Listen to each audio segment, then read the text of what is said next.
Hey, I just want to make a quick follow-up video on the first notcher video. A couple things I forgot to mention, and I was going to try to demonstrate what I was talking about, what you have to do to make a deep angled notch into a piece of tubing. So I got it set up for 50, 55 degrees, something like that.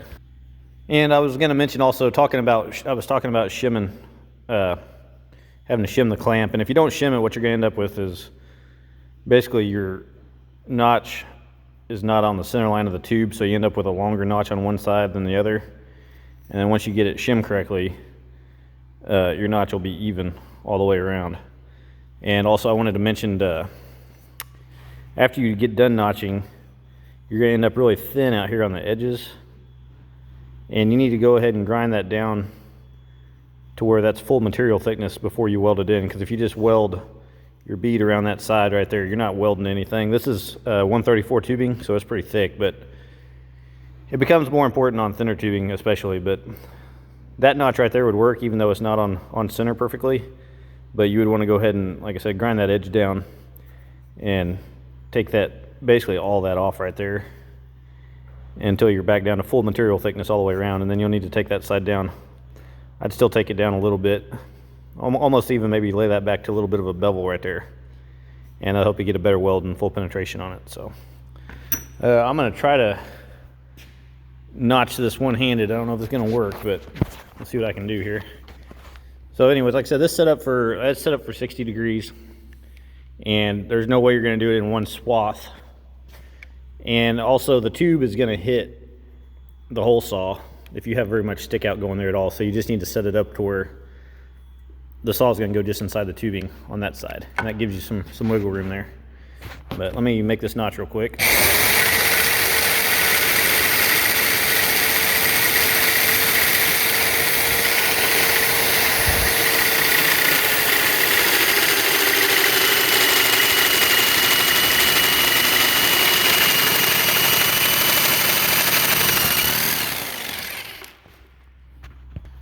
Okay, well, that was a disaster. My table moved, my tubing moved, my drill came in chucked. All right, I'm gonna finish the notch.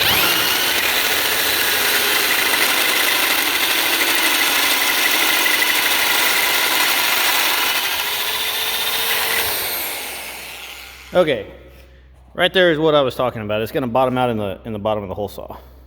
So what I use is a 4-inch grinder and a cutoff wheel, and you come in here and zip that off.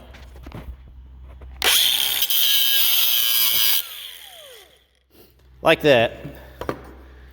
And once you take that off right there, that piece will be gone, and you can go ahead and finish your cut. I'm going to go ahead and do this off camera.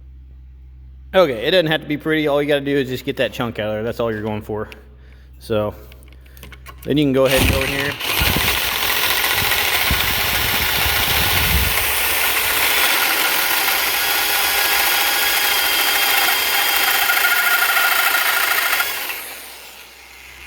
And finish your notch, which I'm hitting my rubber right here. So that's a pretty odd notch to have, a 60-degree notch, and it's something that you're not going to do all the time anyways. But like I said, if I was going to do it, I need to take the rubber off so I can go full travel, and it's just about through there. I don't know if I can break that off or not, but you could, once you get it out of there, you can go in there and clean the rest of that up with a grinder, but that will get the bulk of it done.